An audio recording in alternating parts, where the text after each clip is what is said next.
किसान दिल्ली की दहलीज पर हैं, उनका आंदोलन लगातार बढ़ता जा रहा है। किसानों का कहना है कि जब तक सरकार उनकी बात नहीं मानेगी तब तक ये आंदोलन यूं ही जारी रहेगा। किसान अपनी एक मांग पर अड़े हुए हैं कि तीनों कृषि कानूनों को रद्द होना चाहिए। हमारे साथ मौजूद हैं वित्त राज्य मंत्री अनुराग ठाकुर।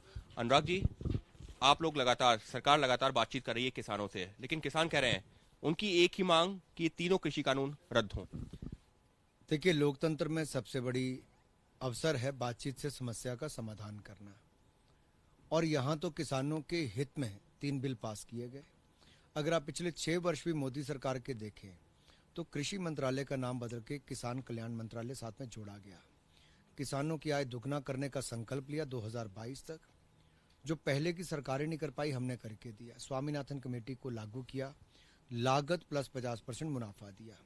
इसके अलावा पीएम किसान योजना के माध्यम से 6,000 रुपया हर किसान के खाते में, छोटा बड़ा किसान कोई भी उसके खाते में जाता है। खाद की आपूर्ति हमने की, कभी कोई कमी नहीं आने दी। इसके अलावा लगातार प्रयास करके उनके लिए 1 लाख करोड़ रुपए का एग्रीकल्चर इंफ्रास्ट्रक्चर फंड का प्रावधान किया गया, ताकि यहाँ पर इन्वेस्टमेंट हो, वेयर हाउस बने, बाकी सब कुछ हो। ये क्यों? कि किसान की मदद हो।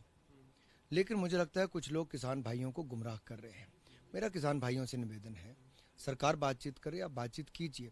हमने हर आपकी मांग पर आपके सामने मसौदा तैयार करके रखा है कि क्या क्या सरकार कर सकती है, और खुले मन से मोदी जी विचार कर रहे हैं। हमने अन्नदाता को ऊर्जादाता भी बनाने का प्रयास किया कि किसान समृद्ध हो, संपन्न हो, खुशहाल हो। ये 70 सालों में शायद ही किसी ने किया हो जो मोदी सरकार ने किया। और मैं 2-3 आंकड़े आपके सामने रखना चाहूंगा। यूपीए के कालखंड में 2009 से 14 में 3,70,000 करोड़ रुपया खर्च किया गया एमएसपी की खरीद के लिए। मोदी सरकार के 5 साल में 8 लाख करोड़ रुपए से ज्यादा खर्च किया गया, जो लगभग 2.5 गुना से ज्यादा है। दलहन तिलहन की खरीद जितनी यूपीए के समय हुई, उससे 7 गुना ज्यादा हम लोगों ने मोदी सरकार में पैसा खर्च किया। ये अपने आप दिखाता है कि हमने भारत को आत्मनिर्भर भी बनाया, किसानों की आय को भी बढ़ाया, और अब किसानों की आय को दुगना करने के लिए हम ये 3 कृषि कानून लाए कि किसानों को आजादी मिले, स्वतंत्रता मिले। देश का किसान किसी भी व्यक्ति को किसी भी दाम पर किसी भी स्थान पर अपनी फसल बेच सके। फसल का ठेका हो, जमीन का ठेका ना हो, यह भी सुनिश्चित किया कि उसकी जमीन को सुरक्षित रखा जाए। पेमेंट 3 दिन के अंदर हो, नहीं होती है तो 30 दिन के अंदर एसडीएम ऑर्डर पास करें। ये सारे प्रावधान किए गए हैं। इसके अलावा भी वो बदलाव चाहते हैं, हम लोग उनको लिखित रूप में देना चाहते हैं। ये जो लोग कहते हैं एमएसपी बंद होगी, मैं सभी किसान भाइयों बहनों से कहता हूं, एमएसपी हमने खरीद 5 गुना 2 गुना से ज्यादा, कांग्रेस से ज्यादा की। और बिल पास करने के बाद भी एमएसपी के दाम बढ़ाए तो मोदी सरकार ने बढ़ाए हैं। आपको चिंता करने की आवश्यकता नहीं है। मैं किसान का बेटा भी हूं, और मैं यही कहना चाहता हूं, आपने 70 साल तक एक सिस्टम को देखा है, आप 2 वर्ष तो दूसरा सिस्टम देखिए। लेकिन किसानों का ये कहना है कि अगर सरकार एमएसपी को लेकर इतनी गंभीर थी तो इसी कृषि कानून में एमएसपी का जिक्र क्यों नहीं किया? क्योंकि किसानों को जो अंदेशा है वो यही है कि एमएसपी मिलेगी नहीं, और ये तो सालों से होता आ रहा है। एमएसपी की बात जरूर की जाती है, लेकिन अगर जो एमएसपी होती है 1800 की, तो उनको जो फसल बेचनी पड़ती है 900, 1000, 1200 रुपए में। तो वो तो सिर्फ ये कहने की बातें हैं। आप पिछले 30-40 वर्षों का इतिहास उठाकर देखो, एमएसपी प्रशासनिक प्रक्रिया का हिस्सा रहा है, और उसी के अंतर्गत खरीद होती है। सरकारें यूपीए की रही या एनडीए की रही, सदा खरीद होती रही। आज भी हमारे गोदाम भरे हुए हैं, और आपदा के समय भी 80 करोड़ हिंदुस्तानियों को 8 महीने तक राशन किसी ने मुफ्त दिया तो मोदी सरकार ने दिया। बिल पास करने के बाद दाम एमएसपी के बढ़ाए तो मोदी सरकार ने बढ़ाए। दलहन तिलहन की खरीद कई गुना ज्यादा बढ़ाई तो मोदी सरकार ने बढ़ाई। इंपोर्ट कम की तो मोदी सरकार ने की। हम तो किसानों को आगे बढ़ाने की बात करें, और एमएसपी की खरीद अगर हमने दुगने से ज्यादा की है। सदन के अंदर और सदन के बाहर मंत्री जी ने और हमारे वरिष्ठ नेताओं ने कहा कि एमएसपी की खरीद जैसे पहले होती थी वैसे ही चलती रहेगी। हम लिखित रूप में भी देने वाले हैं, जब सरकार लिखित रूप में देती है। आज से पहले तो किसी ने लिखकर भी नहीं दिया, मोदी सरकार तो लिखकर दे रही है। लेकिन जो है किसानों का जो संशय उनके दिमाग में ये भी है, जब हम किसानों से बात कर रहे हैं, उनका ये कहना है कि ये पूंजीपतियों को फायदा पहुंचाने के लिए ये कानून लाया गया है। वो कई पूंजीपति घरानों के नाम लेते हैं कि सिर्फ इन जो 3-4 कंपनियों को फायदा पहुंचे, इस वजह से किसानों को खत्म करने के लिए ये कानून बनाया गया है। देखिए, किसान कभी खत्म नहीं हो सकता। 130 करोड़ भारतीयों का अगर पेट भरने का काम करता है तो भारतीय किसान करता है। और किसानों की आय बढ़ाने के लिए संकल्प मोदी सरकार ने लिया है, नई टेक्नोलॉजी लाए हैं। पिछले 3 महीनों के अंदर 2.5 करोड़ नए किसान क्रेडिट कार्ड हमने बनाकर दिए, 2 लाख करोड़ रुपया उनको दिया। आपदा के समय हमने किसानों को 60,000 करोड़ रुपए की खरीद एमएसपी की आपदा के समय 1.5 गुना ज्यादा अनाज के खरीद केंद्र बनाए, 3 गुना ज्यादा हमने दलहन तिलहन के खरीद केंद्र बनाए। ये आपदा के समय किया।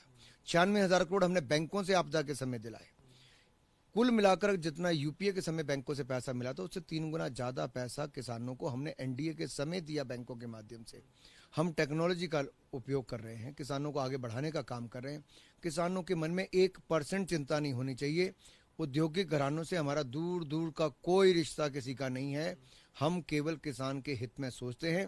किसान को उचित मूल्य अगर कोई दे सकता है तो मंडी और मंडी के अलावा जो बाकी व्यवस्था बनेगी उसमें भी, मंडियों को तो आपने 70 साल में देखा, अब मंडी के बाहर भी उसके साथ एक कंपटीशन होगा तो मंडी में भी बेहतर दाम मिलेगा, बाकी जगह बेहतर दाम मिला। किसान को कौन एक खूंटे के साथ बांध कर रखना चाहता है? ये कौन ताकतें हैं जो केवल मंडी तक सीमित रखना चाहती है? हम कहते हैं मंडी में भी जाइए। आप मंडी जाना चाहते हैं, मंडी जाइए, मंडी प्रक्रिया रहेगी, लेकिन मंडी के अलावा एक बड़ा बाजार पूरे देश भर का आपके लिए खुल रहा है, वो इन कानूनों के माध्यम से खुल रहा है। ये आप देखिए पिछले 2-3 महीनों के अंदर ही इस कानून के पास होने के बाद देश भर से हजारों ऐसे उदाहरण आए जहां पे लोगों की आमदन 4-4 गुना 3-3 गुना ज्यादा बढ़ गई, कई जगह 8-8 गुना बढ़ गई, क्योंकि उनको पहले छोटे किसानों को दाम नहीं मिलते थे। आज वो कंपनियां जब सामान खरीदती हैं, 10 तरह की कंपनियां होंगी, व्यापारी भी होंगे। आप ई नेशनल एग्रीकल्चर मार्केट प्लेस पे, ई नाम जिसको हम कहते हैं, उस पे भी आप अपना सामान बेचते हो। अगर हमने मंडी बंद करनी होती तो हम ई नाम के केंद्रों को, हमने ई नाम जो किया, मंडियों को जो किया, 580 केंद्रों को हमने पहले किया, 1000 केंद्र हम और करने जा रहे हैं। ये सरकारी आंकड़े हैं। मोदी जी तो किसान को टेक्नोलॉजी के माध्यम से भी देश में अच्छा दाम लेने के लिए मदद कर रहे हैं। लेकिन पॉइंट ये है, यहाँ पर सवाल ये उठता है कि संशय सिर्फ ऐसा नहीं किसानों में है, आपकी अपनी सहयोगी दल है पंजाब में, वो जो साथ छोड़ गई सिर्फ इसी मुद्दे पर। जो वो पार्टियां जो संसद में या तो जो है उन्होंने विरोध नहीं किया था, वो भी सड़कों पर विरोध में है, वो लगातार यही कह रही है कि कानून रद्द होना चाहिए। तो अब ये विरोध किसानों का तो है ही, लेकिन उनके साथ में कई राजनीतिक दल जो पहले तो जो है या तो समर्थन कर रहे थे या मौन थे, लेकिन वो भी विरोध कर रहे हैं। मैं 2 शब्दों में कह दूं कि कुछ लोग 2022 को एक चुनाव के रूप में देखते हैं। हम 2022 को आज़ादी के 75 वर्ष भी मनाएंगे। किसानों को एक सीमित जो उनको अवसर थे उससे भी आज़ादी हमने दिलाई, और 2022 तक हम किसानों की आय को दुगना करने का अवसर देख रहे हैं। कुछ लोग 2022 के चुनाव को केवल चुनाव लड़ने का समय देख रहे हैं। हमें चुनाव के लिए किसान का दुरुपयोग नहीं करना है। कुछ लोग उनका भ्रमित उनको करने का काम कर रहे हैं। हम लोग उनकी आय बढ़ाना चाहते हैं। इसलिए मैं कहना चाहता हूं, पंजाब में तो देखा जाए कि कैप्टन अमरिंदर सिंह जी ने जिस किसान के घर से, मैं चाहता हूं मीडिया के लोग उस किसान के घर में जाएं, जिस किसान के घर से कैप्टन अमरिंदर सिंह जी ने अपना चुनाव कैंपेन 2017 में शुरू किया था कि वो उसका कर्जा माफ करेंगे। क्या किया आज तक? कितने किसानों के कर्जे माफ किए? पंजाब के किसानों के कर्जे माफ नहीं हुए, क्योंकि अब 5 सालों के बाद अमरिंदर सिंह जी को उस बात का जवाब देना तो नहीं दे पाएंगे। अब ये लोग अपनी नाकामयाबियों को छिपाने के लिए इस तरह का प्रोपेगेंडा करते हैं। इनके पास कोई एजेंडा विकास का नहीं है, तो किसान के कंधे पर बंदूक चलाने का प्रयास कर रहे हैं। मेरा किसान भाई और बहनों से निवेदन है, 70 साल आपने जो व्यवस्था देखी उसको एक साइड पर रखकर 2 साल कम से कम और देखिए। अगर आपको फिर भी लगेगा कोई दिक्कत है, हम उस पर आज भी विचार कर रहे हैं, तब भी विचार करने के लिए हम लोग तैयार होंगे। साफ तौर पर मोदी सरकार में मंत्री अनुराग ठाकुर का ये कहना है 70 साल तक एक व्यवस्था थी, उसको किसानों ने देखा है।